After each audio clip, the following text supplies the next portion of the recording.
CJP మీద first ఈ 30-40 రోజులు హడావుడి చేశారు కదా ఢిల్లీలో. చాలా సీరియస్ ఎలిగేషన్స్ వచ్చాయి, ఫారిన్ ఫండింగ్ ఎలిగేషన్స్ వచ్చాయి.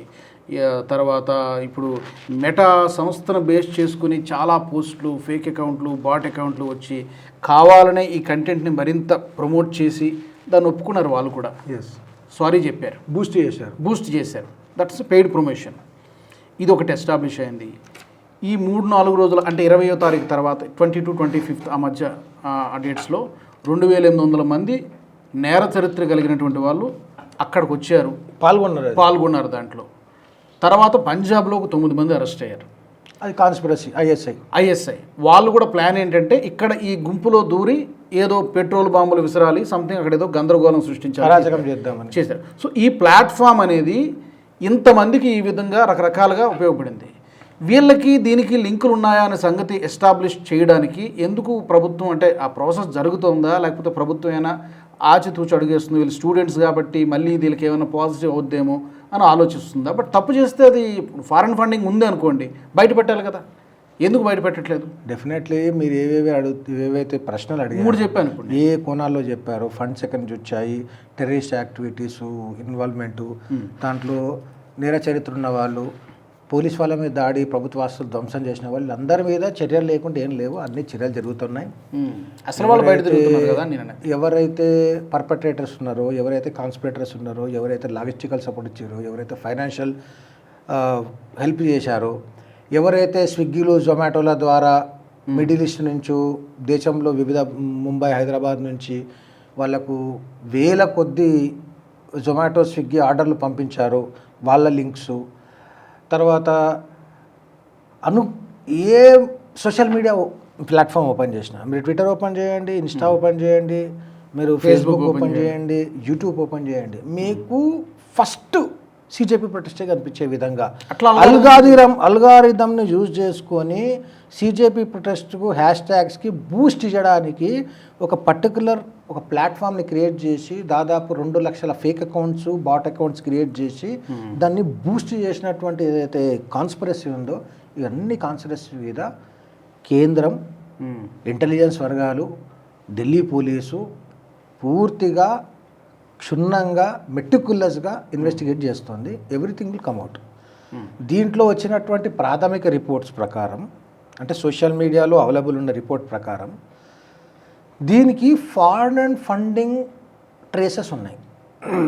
ఫారెన్ ఫండింగ్ ట్రేసెస్ ఎట్లా వస్తాయి భారతదేశానికి? ఒకటి ఎఫ్సిఆర్ఏ ద్వారా రావాలి, ఫారెన్ ఫండ్స్ ఫండ్ కాంట్రిబ్యూషన్స్ ద్వారా రావాలి, లేదంటే హవాలా, ఏదో ఒక మార్గంలో, 2 మార్గంలో వస్తాయి. నీకు foreign contribution regulation act regulates the capital which is flowing in to the India. Capital amount ఏదైతే భారతదేశంలోకి వస్తుందో అది రెగ్యులేట్ చేస్తుంది. రెగ్యులేట్ చేస్తుంది? ఏ ఉద్దేశం కోసం అయితే అది వస్తుందో ఆ ఉద్దేశాన్ని ఖర్చు పెట్టాలి. తర్వాత ఎక్కడ ఖర్చు పెడుతున్నావు, ఎవరు ఖర్చు పెడుతున్నారు, ఎవరి మీద ఖర్చు పెడుతున్నారు, ఏ ఏరియాను కవర్ చేస్తున్నారనే దాని మీద ఇన్ఫర్మేషన్ పెట్టుకోవాలి. ఎందుకంటే ఒక foreign capital can't flow freely in to this country. Freely move అయిపోయి అది ఎక్కడ పడితే అక్కడ ఖర్చు పెడితే డొమెస్టిక్గా ఇంటర్నల్ సెక్యూరిటీ ప్రాబ్లం వస్తుంది, టెర్రరిస్ట్ యాక్టివిటీస్కి సపోర్ట్ చేసే అవకాశం ఉంది, ఇల్లీగల్గా కన్వర్షన్స్ చేసి డెమోగ్రఫిక్ చేంజెస్ చేసి ఇంటర్నల్ సెక్యూరిటీ థ్రెట్ తీసుకొచ్చే ప్రాబ్లం ఉంది. 4వది దేశంలో ఉన్నటువంటి వ్యవస్థలను అస్థిరపరిచేటువంటి అజిటేషన్స్కి కూడా ఇవి హెల్ప్ చేసే పద్ధతి ఉంటుంది. కాబట్టి ఇన్ని థ్రెట్స్ ఉంటాయి కాబట్టి ఎఫ్సిఆర్ఏ యాక్ట్ ద్వారా దాన్ని రెగ్యులేట్ చేస్తుంటారు. వచ్చిన ఇన్ఫర్మేషన్ ప్రకారం ఏంటంటే ఫారెన్ నుంచి వచ్చినటువంటి కాంట్రిబ్యూషన్స్లో 90% ఈ ఎఫ్సిఆర్ఏ రకమైనటువంటి మ్యానుఫ్యాక్చర్డ్ ప్రొటెస్ట్ల కోసం ఉపయోగించడం జరుగుతుంది. కాబట్టి ఎఫ్సిఆర్ఏ అమెండ్మెంట్ యాక్ట్ తెచ్చింది. ఈ సీజేపీకి వచ్చినటువంటి ఫండింగ్ అంతా కూడా ఫారెన్ ఫండింగ్స్, ఫారెన్ కాంట్రిబ్యూషన్స్ ద్వారా ప్రూవ్ చేయాలి, జనం ముందు పెట్టాలి. అది లింకేజ్ చేస్తారు ఇప్పుడు. That is what going on. Investigation జరిగేదే దాని మీద. దట్ విల్ ఆన్సర్ 2 questions. సీజేపీ ఎవరు మ్యానుఫ్యాక్చర్ చేశారు ఒకటి, 2వది ఎఫ్సిఆర్ఏ అమెండ్మెంట్ యాక్ట్ ఎందుకు అవసరం. అప్పుడు ఈ మ్యానుఫ్యాక్చర్ చేసినటువంటి ఉద్యమంలో మీరు క్రొనాలజీ చూస్తే ఫస్ట్ పర్మిషన్ లేకుండా ఒక 200 మంది 400 మంది వచ్చి ఫస్ట్ అక్కడ జంతర్ మంతర్ దగ్గర కూర్చున్నారు. సెకండ్ డే నుంచి social media, mainstream media పంపు చేయడము, తర్వాత కొన్ని న్యూస్ ఛానల్స్ దాని మీద ఆర్టికల్స్ రాయడము, అర్బన్ నక్సల్స్, దిమాగి నక్సల్స్ అందరూ ఆర్టికల్స్ రాయడము, వాయిసెస్ ఇవ్వడము, ఒక్కొక్కడు విజిట్ చేయడము. నెమ్మదిగా మీరు క్రొనాలజీ ప్యాటర్న్ అర్థం చేసుకుంటారు కదా. దాని తర్వాత మెల్లమెల్ల different parts of the country నుంచి జనాలు పోయి అక్కడ దిగుతున్నారని, ట్రైన్లలో వెళ్తున్నారని, ఫ్లైట్లలో వెళ్తున్నారని, ఇంట్లో చెప్పకుండా వెళ్ళారని, వెళ్ళిన తర్వాత ఇంట్లో వాళ్ళకి తెలియజేశారని, కాలేజ్ నుంచి సడన్గా స్టూడెంట్స్ అందరూ అక్కడికి మూవ్మెంట్ చేశారని, సడన్గా చర్చి ఫాదర్లు రావడం, దేశంలో ఎటువంటి పరిస్థితులు, విపత్కర పరిస్థితులు, ఎటువంటి యుద్ధాలు జరిగినప్పుడు కూడా రోడ్ల మీదకి రానటువంటి క్రిస్టియన్ మిషనరీలు, ఫాదర్లు, పోపులు ఈ ఫాదర్లు అందరూ వచ్చి రోడ్ల మీదకి రావడము.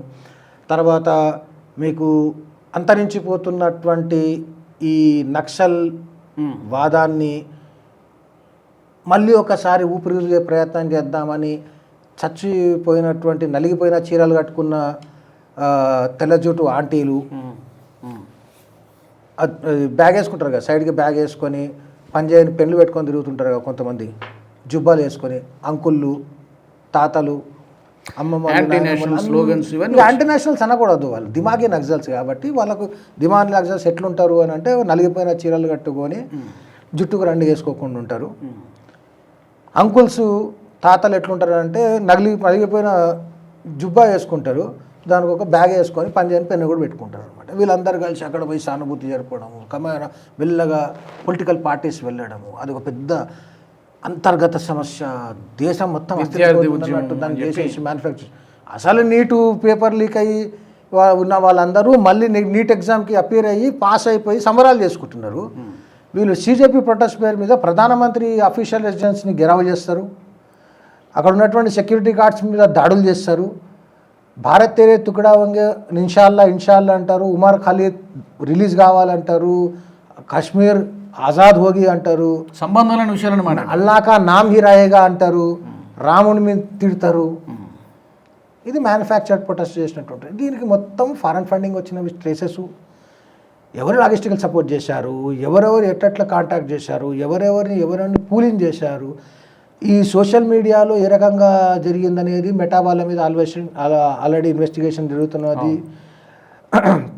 ఈ ప్రొటెస్ట్లో దాదాపు 2800 మంది నేర చరిత్ర కలిగిన వాళ్ళను అడ్వాన్స్డ్ కెమెరాల ద్వారా ఫేస్ రికగ్నైజేషన్ చేసి దాని ఆధార్ తోటి మ్యాపింగ్ చేసి వాళ్ళ అడ్రస్లతో సహా తీస్తే 2800 మందిలో 111 మంది మీద మర్డర్ కేసులు, 100 మంది మీద రేప్ కేసులు, 89 మంది మీద పోక్సో కేసులు, మైనర్ బాలల మీద అఘాయిత్యం చేసినటువంటి కేసులు, రాబరీలు, దొంగతనాలు, బ్యాంక్ ఫ్రాడ్ కేసులతో సహా లాస్ట్కి పిక్ పాకెట్ కేసులు ఉన్న వాళ్ళందరూ ఉన్నారు. వీళ్ళు జెన్జీ కూడా అనద్దు, జెన్జీ కాలేజీలలో చదువుకుంటూ యూనివర్సిటీలలో ఎగ్జామ్స్ రాస్తున్న టైంలో జెన్జీ పేరు మీద 40-50 సంవత్సరాలు ఉన్న రీసెర్చ్ స్కాలర్లు, జేఎన్యూలో డియూలో ఉన్నటువంటి రీసెర్చ్ స్కాలర్ పేరు ఉన్నటువంటి పారాసైట్స్, ఈ దేశ ప్రజల యొక్క ట్యాక్స్ మనీని రక్తం పీల్చున్నటువంటి పారాసైట్స్ రీసెర్చ్ స్కాలర్ మీద వాళ్ళందరూ వచ్చి రోడ్ల మీద వచ్చి నిరచరిత్రులు ఉన్నారు. డ్రగ్స్, కాండమ్స్ దొరుకుతాయండి ఇక్కడ. ఏం సింపుల్గా వీళ్ళు ఏంటంటే సీజేపీ బ్యాచ్ అంతా కూడా పేరు వాడుకుంటున్నారు. అన్ఎంప్లాయిడ్ ఫెలోస్, జెన్జీ పేరు కట్టర్లో ఉండాల్సినట్టు కాక్రోచెస్. షరాబీ సినిమాలు ఉంటుంది చూడు, काकरोच 2 तरह के होते हैं, एक गंदगी से निकलती है, आदमी को खराब होती है, खाना को खराब होती है ना डायलॉग ఉంటుంది, लेकिन एक गटर से निकलती है, ये समाज को खराब करती है. ఈ గటర్ से निकलने वाले सीजेपी कांग्रेस ఇప్పుడే జరుగుతుంది. సొసైటీని పాడు చేయడానికి మొన్న చూసాం దీని ఎఫెక్ట్. లడాఖ్లో సెక్యూరిటీ రీజన్స్ వల్ల అక్కడ డిఫెన్స్ మినిస్టర్ గారు, ఆర్మీ చీఫ్ గారు పర్యటన సందర్భంగా ఒక ఏరియాను కార్డన్ చేసి ఆర్మీ వాళ్ళు దాన్ని సెక్యూరిటీ రీజన్స్ కోసం కార్డన్ చేసి పెట్టి రోడ్ బ్లాకేజ్ చేస్తే ఒక జెన్జీ అక్కడ వేసి మేము జెన్జీ మా ట్యాక్సీల వల్ల మీరు జీతాలు వస్తున్నాయని చెప్పేసి, అంటే అట్లా సమాజంలో చీడపురుగులు తయారు చేసేటువంటి ప్రయత్నం చేస్తున్నారు. సో ఇదంతా కూడా ఇంటర్నల్ సెక్యూరిటీ ఇష్యూగా గమనించాలి ప్రజలు.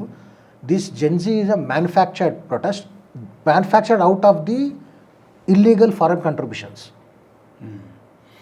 తప్పకుండా ఎందుకు ఇల్లీగల్ అవుతుందంటే ఎఫ్సిఆర్ఏ రూల్ ప్రకారము ఇది సర్వీస్ కోసం వచ్చి సర్వీస్ కాకుండా డైవర్ట్ అయినటువంటి మనీ కాబట్టి ఇల్లీగల్ మనీ.